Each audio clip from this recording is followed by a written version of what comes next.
in that case, what prompts the change from champion to tyrant? Isn't it pretty obvious that it happens when the champion of the people starts acting like the character in the story about the temple of Zeus, the wolf god in Arcadia? What story? He asked. That there is one piece of human innards chopped up among all the pieces of the other sacrificial offerings, and that anyone who tastes it will inevitably turn into a wolf. Or haven't you heard that story? Yes, I have heard it.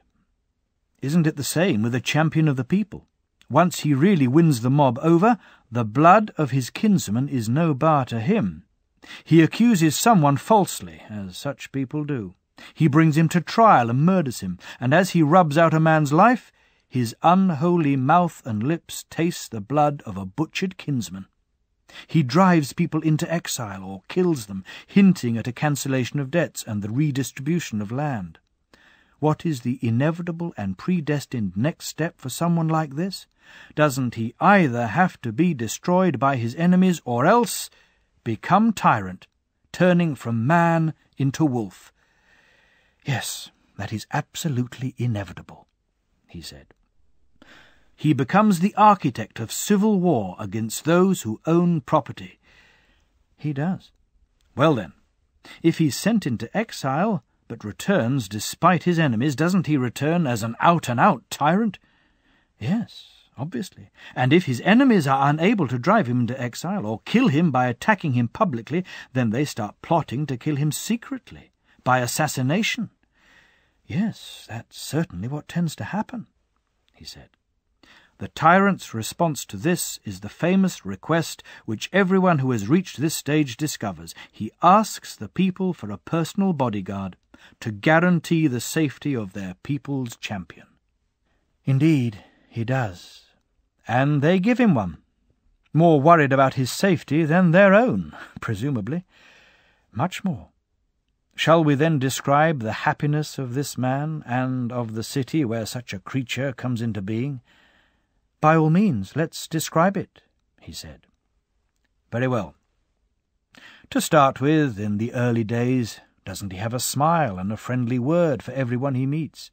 He says he's no tyrant, and is full of promises both to individuals and to the state. Won't he have freed them from their debts, and divided up the land among the people and among his supporters? Doesn't he pretend to be universally kind and gentle? He's bound to. But I imagine that once he feels safe from his enemies in exile, being reconciled with some and destroying others, his first concern is to be constantly starting wars, so that the people will stand in need of a leader. Very likely. And, perhaps, with the further intention that their contributions to the war will impoverish them, compel them to concentrate on their daily occupations, and make them less likely to plot against him. Undoubtedly. And if there are some independent-minded people whom he suspects of challenging his rule, doesn't he try to find a good excuse for handing them over to the enemy and destroying them?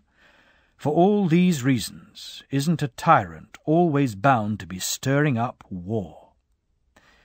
Yes, he is.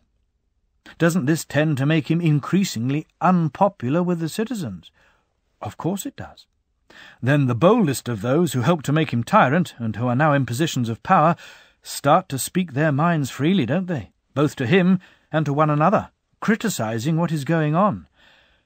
Probably. So the tyrant, if he wants to go on ruling, must be prepared to remove all these people until he is left with no one who is any use, whether friend or enemy. Obviously he must. He will need a sharp pair of eyes then.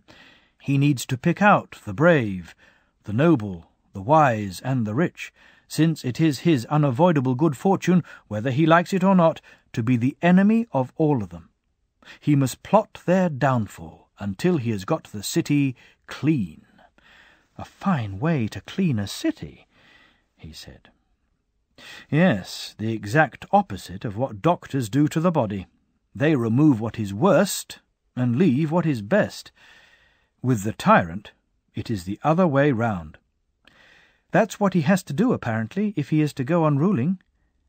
In which case, I said, he is firmly and inevitably impaled on the horns of a delightful dilemma, which requires him either to spend his life with the worthless mob, and be hated by them into the bargain, or not to live at all.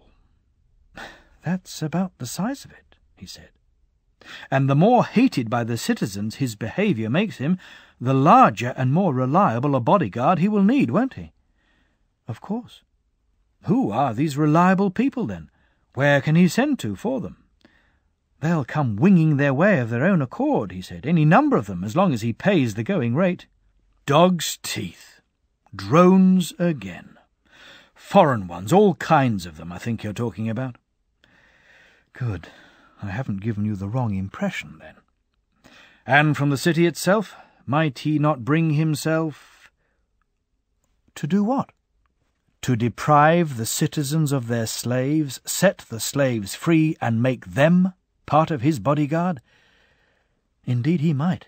They are, after all, the most reliable he can find.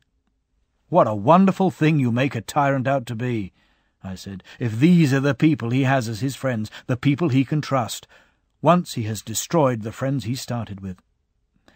Well, these certainly are the kind of friends he has. So, while he enjoys the admiration of these friends and the company of these new citizens, do decent people hate him and avoid him? How can they help doing so? We have strayed from the point, however, I said. Let's return to that army the tyrant has, that fine, large, varied, and ever-changing army, and ask how it is going to be maintained. Well, obviously, if there's money in the city's temples, then as long as it lasts he will spend that, plus the money of his victims, allowing him to exact smaller contributions from the people. But what happens when these run out? He will use his father's money, obviously, to support himself, his drinking companions, and his male and female friends. I see. You mean the people who spawned the tyrant will support him and his friends. It will have no choice, he said. What if the people resent this? I asked. It is not right, they might say for a start, for a grown-up son to be supported by his father. Quite the reverse, in fact.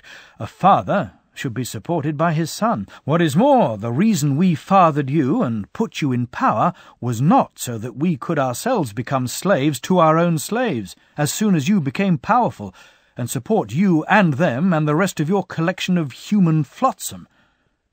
We order you to leave the city now, you and your friends. What do you think would happen then? My God, he said, then the people really will find out what they are and what kind of offspring they have fathered, taken to their hearts and allowed to grow. What do you mean? I asked.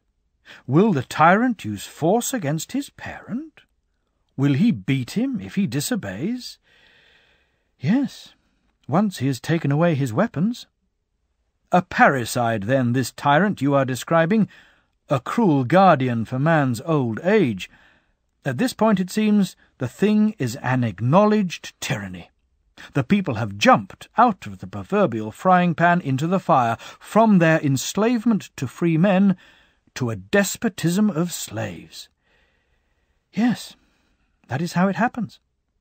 Will there be any objection, then, I asked, to our saying that we have given an adequate description of the way tyranny evolves out of democracy, and of what it is like when it has done so?